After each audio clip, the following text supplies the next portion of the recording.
Chris Sewall here, baseball card collector, investor, dealer in that order.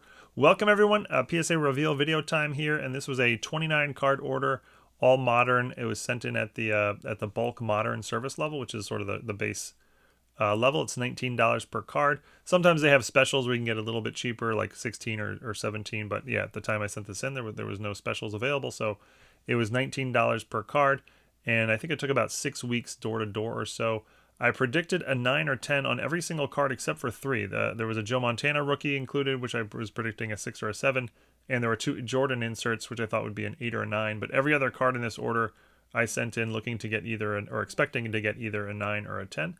And so yeah, we're going to run through the entire order. And then as always, we'll do the financial breakdown on each individual card at the end. So you can just sort of get a sense for which cards made sense to get in, to send in, you know, how I did, and how much value I added to the overall order by sending it in for grading.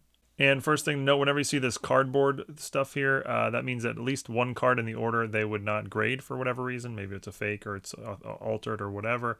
There are actually 2 cards of mine in this order that they would not grade. The first one is this Michael Jordan Hoop Screams insert. It's I believe it's Stadium Club from I think 1996. And they called it mini size, and that doesn't mean it's trimmed. It means that it was probably cut short at the factory, like there was a mistake at the factory and they just, mismeasured it, or I don't know. But it's a little bit short in one direction, and so I took a 1970s common just to see and measured it, and I'll be honest, I don't get this one at all. It measures perfectly against a 70s common, both left to right, both top to bottom. There's no rattling. They're the exact same size. So I have no idea what they saw here, why they called it mini size and wouldn't give it a number grade. But yeah, that just happens every once in a while with PSA. Yeah, hopefully they'll clean that up, but just sort of something I've gotten a little bit used to here. This other card, I'm not even really sure what this is. It's a Topps insert, and it's not like a card. It's like made of metal. It's a Barry Bonds insert, and I couldn't figure out what it is, but I sent it in. They said it's a card that they don't grade, and so they actually didn't charge me for that one. So no real harm, no foul on the Barry Bonds. It's like a Stadium Club Extreme Players Gold. I don't know, but I don't know how it was distributed because it's way too heavy to have been in a pack. But 1997 Fleer Michael Jordan. This is a crystal parallel. This is one of the cards I didn't think would get a 10. I had predicted 8 or 9, and this one got an 8. And yeah, it's fair. Has a little bit of chipping on the back, and yeah, 10 was out of the question because of that. Another Michael Jordan insert, 1997 Collector's Choice Factory All-Star Quest, and another one, this one got a 9. And, this is the type of card that's like a really big money card in a 10. A lot of Michael Jordan collectors out there, especially from the 1990, or cards of the 1990s. So 1990s Jordans do well, especially in 10s, and then, 9s they do all right as well. 1999 Flair Showcase Kobe Bryant. This would be a 4th year card. This is the kind of card that's going to be a break even in a 9 and will be a nice bump in a 10. So if you send something like this in, or with a looking to make a profit on it, that's a kind of card you got to really make sure is going to be at least a 9. Another Jordan insert, 1996 Hoops Head to Head Michael Jordan and Scottie Pippen, and another 9. So far the 10s are dodging me. Gotten 3 9s and 8, and then the 2 cards that PSA said they would not grade. 1996 Bowman's Best Teddy Bruschi, a rookie. This one got an 8, and I only sent this in because the pop count was so low in a 10. He's a all-time great guard, but and that's his best rookie. But got an 8, so that didn't get what I was looking for. Here's another one that didn't get what I was looking for. 1997 Bowman Chrome, Adrian Beltre rookie. Gets an 8. I mean, maybe the tiniest bit off center, left to right. I don't really see much here. I don't know why this got an 8, but yeah. Another Jordan insert, 1995 SP All Star. It's a nice die cut card. This one got a 7, and I had put 8 or 9. This is one of the ones that I knew was not going to get a 10 because it had really really light chipping. But I don't know. 7 seemed a bit harsh. I thought 8 or 9, but. Okay, so far, not really doing great compared to what I was looking for. 2004 Topps Ben Roethlisberger rookie, another 9. And this is a card that, again, in a 9 is going to be very, very small increase in value, if any at all. Whereas in a 10, you're doing really well. So in a lot of these cards, you're just looking for a couple 10 hits here and there. 2012 Bowman Prospects Chrome Refractor Garrett Cole, first Bowman Chrome card, another 8, and yeah, just off to not a great start here for this order. No 10s through the first, what is it, 11 cards here. But the 10s are coming, I'm sure of it.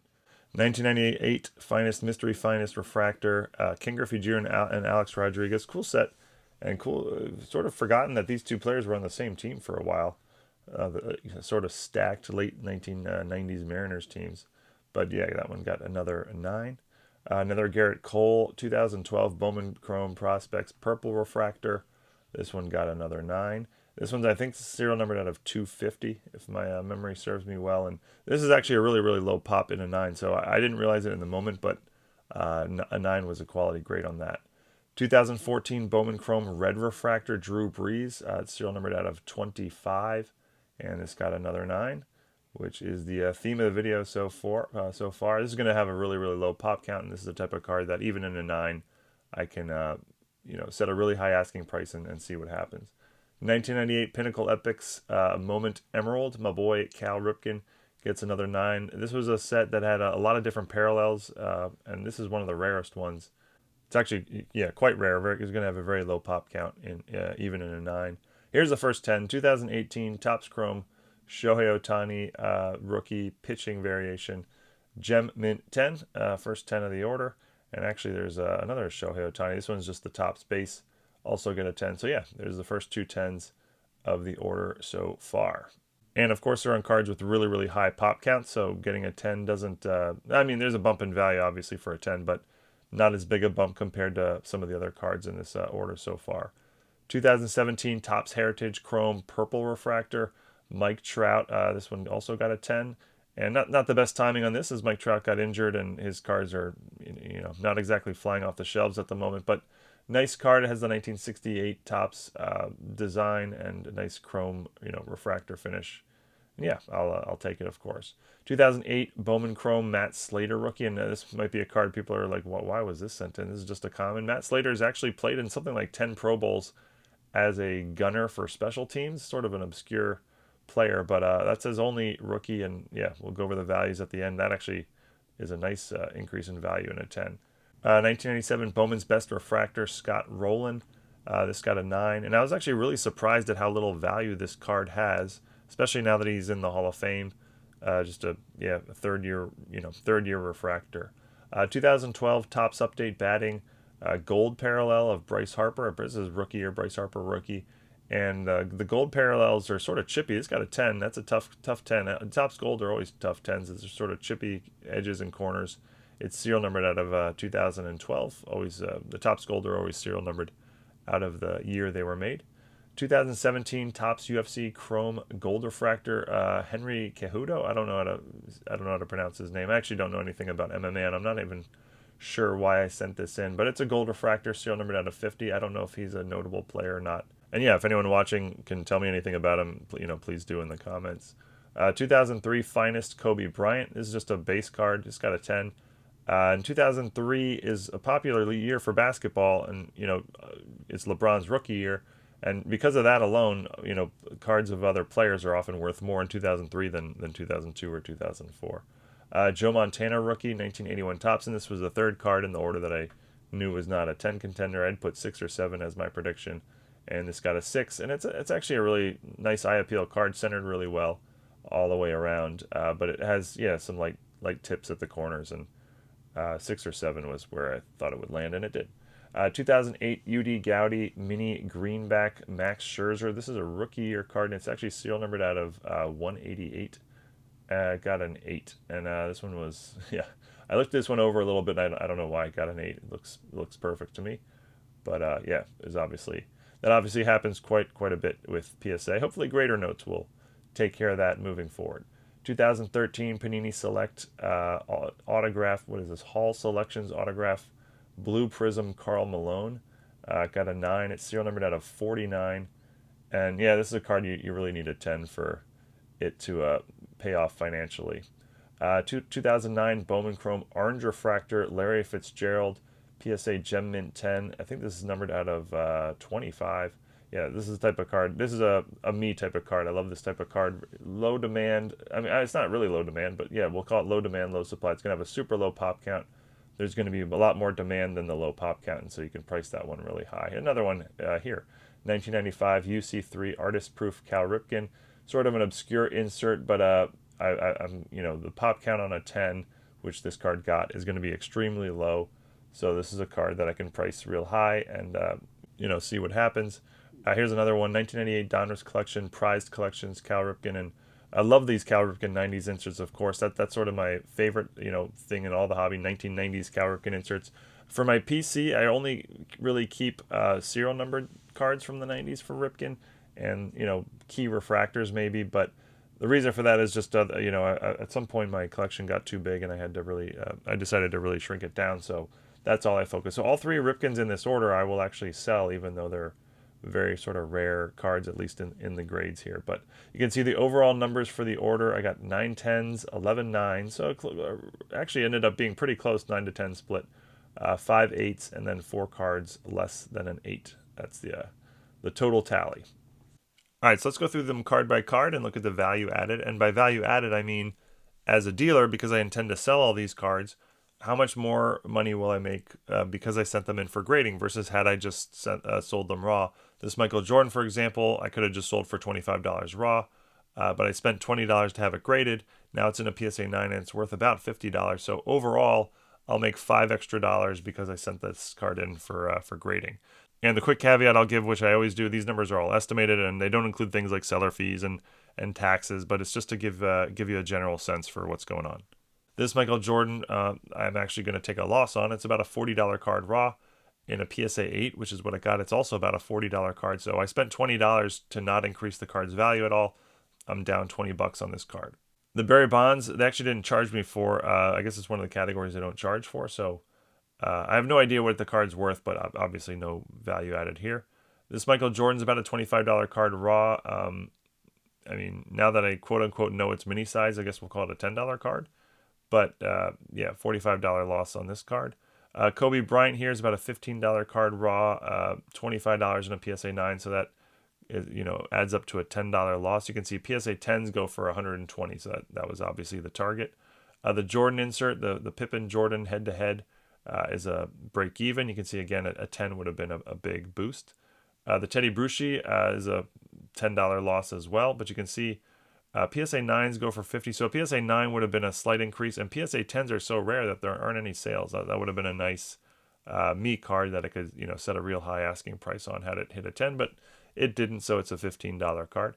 Adrian Beltre is a $20 loss, and again you can see this would have been a small increase in a 9 and a really big increase in a 10, which I thought this card was a contender for. The Jordan that got the 7 is a $25 loss, same sort of thing. You can see the numbers down at the bottom. The Ben Roethlisberger is basically a break even. This Garrett Cole, which got an 8, is essentially a $20 loss out the grading fee, as it's worth the same raw as it is in a PSA 8, more or less.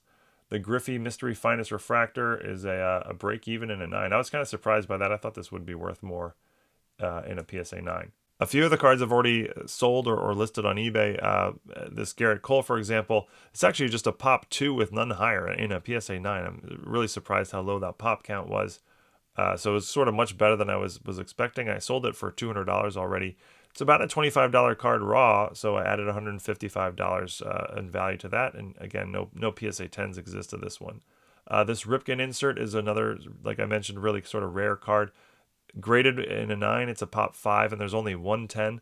I sold this for $250, and I don't know what it's raw. Maybe $100 card raw. So we're gonna say it's a $130 of added value. There's never been a sale of the only one PSA 10.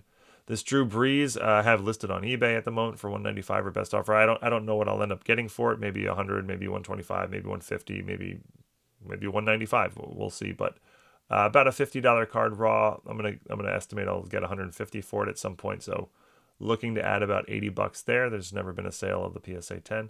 And this Ripken is just a pop 2 in a 10. I have it listed at $450 or best offer. That's a reach to get that sort of price. I'll lower that over time if nobody comes in and makes an offer. But maybe a more realistic target would be like $250. about a $30 card raw. So, these numbers are all just guesses. The two Otanis did together, they're worth about 20 and 40 together raw, so total of 60. And graded wise, that they both got 10s worth about 260 combined, so added about 160. This Trout added about $40 by getting a 10. This Matthew Slater is actually about a $100 card in a PSA 10. It's a $10 raw card, so $70 added there. The Scott Rowland was actually a loss, a $10 loss, getting a 9. And with a 10 only going for 70, this is probably not a card worth sending in unless it's a PC card. Like financially, this should, I probably should not have sent this in. This Bryce Harper, about a $50 card raw. It's about a $250 card in a 10, so added $180 to that. This MMA card, I have no idea. I'm just guessing again. If anyone knows anything about this card or this player or the value, please let me know in the comments. Kobe here added about $60 by getting a 10. The Joe Montana is basically a break even, but this is the kind of card it's just much easier to sell in the holder. So, $5 added value, but to me it's actually better than that, just in the sense that it's now much easier to sell. The Max Scherzer basically lost the grading fee, so out $20 on the Max Scherzer. Same with the Karl Malone. There's another card. It really probably doesn't make sense to send in from a financial standpoint. Again, if you're sending them in for PC stuff, of course, but from a financial standpoint, it doesn't really make sense. A 10 would have been a nice bump in value, but not enough to justify, risking a $20 loss on a 9. The Larry Fitzgerald, again, my type of card. This is the kind of card I'll look to get like $300 for. I didn't look up the pop count, but I'm guessing it's 1 or 2. It's a nice refractor, sort of early mid-career card of an all-time great receiver. So low supply, low demand card. Like I said, I'm going to add about $230 to the Larry Fitzgerald. And this Ripken's really a wild card. It's extremely rare. Just guessing the numbers here, but roughly $280 of value added here. So looking at the order as a whole, there's a total of about $1,500 in value added. And it's really just comes from just a few cards. I mean, there's a lot of break-evens in this order, a lot of small losses, a lot of small gains. But it's maybe, 8 or so cards, which really makes up the vast majority of the $1,500. And, that's not what I'm going for. It's just the way these orders almost always work out. It's the 10s or the really, really rare 9s. That's where the majority of the added value comes from. But that's it. Thank you, everyone, for watching. Hope you enjoyed. If anyone has any questions about any of these, please feel free, as always, to leave them in the comments. And until next time, have a great day. Eat your vegetables, and may the force be with you. Thanks, everyone.